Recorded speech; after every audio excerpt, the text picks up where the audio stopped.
I had a mixtape called A Warm Up. At that time, I was trying to get a deal.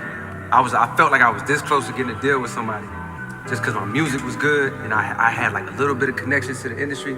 But I had just graduated college. I was broke, nigga. I was like struggling to pay my rent. I ain't had no job, and I was kind of being complacent because I had crazy music, and I was kind of chilling, like as if that was good enough to get me to where I needed to go. And I had a realization. One time, nigga, I'm in a party, I'm drunk and I'm high, so I had to leave the party and go to the backyard. Nigga, life is on me, nigga, rent. All my college friends went and got jobs. Nigga, I'm over here doing some rap shit. And these niggas walk in the backyard, come find me. They like, yo, we wanna holler at you right quick. Bro, it turned into an intervention. These niggas was like, you say you wanna do this music shit, but like all you doing is really just like hanging out, partying and shit. When they was talking, bro, I swear to God, I sobered up quickly. It was almost like I was on a stage. So it was like, yo, do you really want to look back 10, 20 years from now with this music shit and be like, the reason you didn't make it in music because you ain't put in the work. So I was like, fuck it. That was where the warm-up came from. Every day, nigga, I woke up, wrote verses, made beats.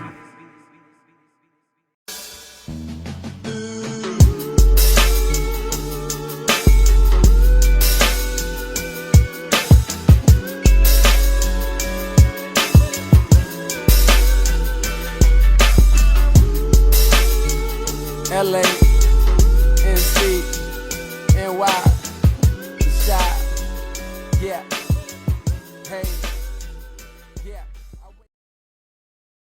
These days, J. Cole is considered one of the best hip-hop artists in the world. From sold-out arena tours, loads of devoted fans, Jermaine, Yes. and being the owner of his own record label, J. Cole is the undeniable example of what a successful rapper should be. But before reaching these heights of undeniable success, J. Cole was met with rejection from one of the most prolific people in the music industry.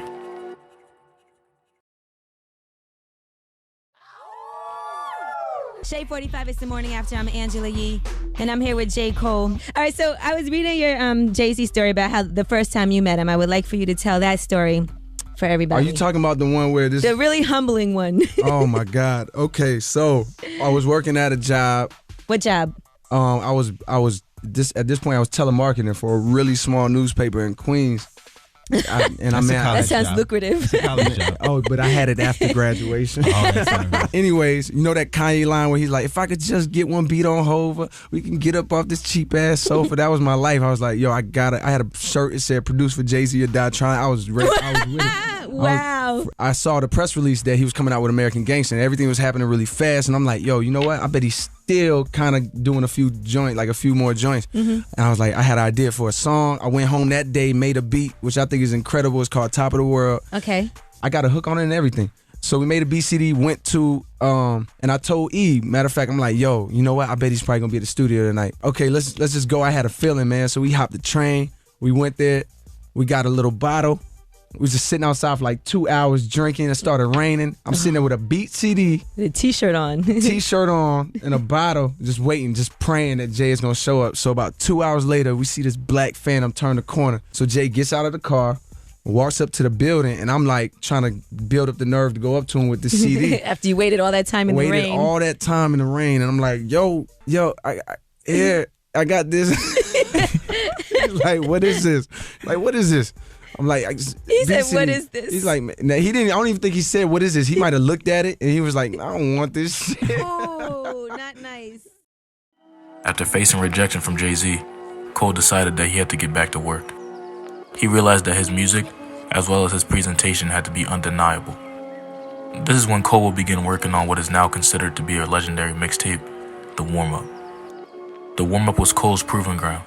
On this tape, Cole demonstrated his ability in both production and lyrical content, creating songs like Dreams, I Get Up, and Lights Please. On these songs, Cole was able to illustrate his skills in making songs with great storytelling. While recording The Warm Up, the song Lights Please made its way to Jay-Z's ear, and Cole was offered a deal on Roc Nation before The Warm Up was even completed. But getting signed wasn't the end of Cole's challenges in the music industry. Shout out to DC. Bro, you killed Cincinnati. Thank y'all very much, man. Talk about the album status and Friday Night Lights. Friday Night Lights is so good. Really, that's my way of because I know anybody that's like fans for real. Y'all know I always said like I wasn't gonna do a mixtape. I was being real stubborn because I felt like I didn't want to oversaturate shit, but I didn't know how the game really worked. Thank you, brother. So you don't really know when your album is coming out. Like I don't, you know, it's not really up to me. I used to want to just come in the game and get slept on. Like imagine that. Like I gotta get slept on. Like it doesn't have to be like that. I can accomplish both. I can have a classic and still reach the masses. So with all that said, the mixtape is my way of like kind of, you know, stop. I guess to quit being stubborn for the fans and give y'all music that y'all deserve and y'all been waiting for. And when I first decided to do it, was the night we did Villmatic. I was like, yo. But I said, I was just gonna do. I was like, man, fuck, I'll just put out a mixtape, and I was gonna put all the leaks, all the songs that had leaked on the mixtape, or whatever.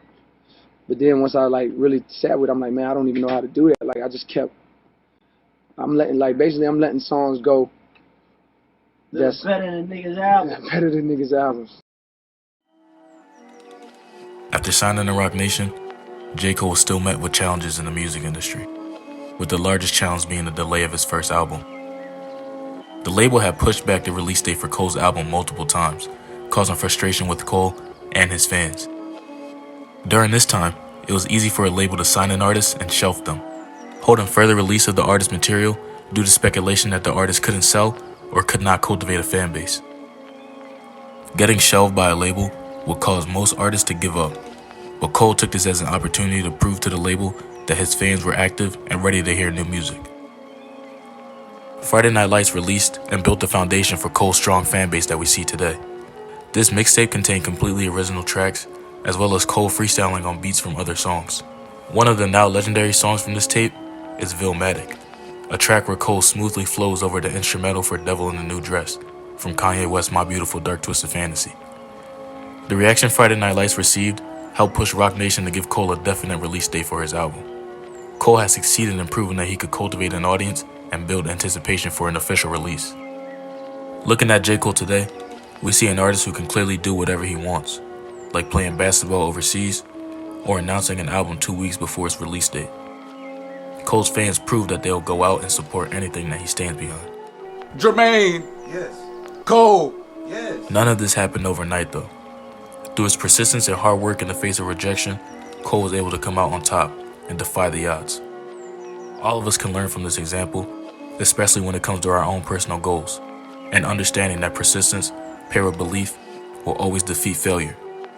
Always remember that belief is the key to understanding your vision.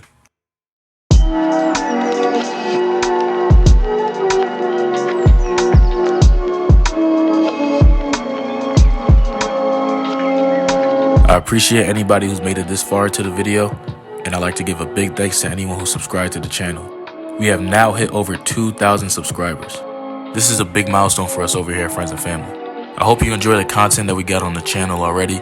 We got more stuff on the way for you guys, and I can't wait for you all to see it. If you want to stay up to date with us, follow us on Instagram at StopHatingMakeFriends. And if you aren't subscribed to the channel already, go ahead and join the family. Hit that sub button and like the video. It helps us with the YouTube algorithm and to continue to grow this community that we started with Friends and Family. Hope you guys have a nice day.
He won't be able to control his rapidly increasing power.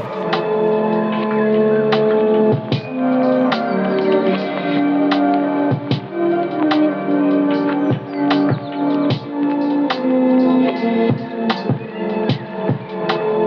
in a very unstable condition.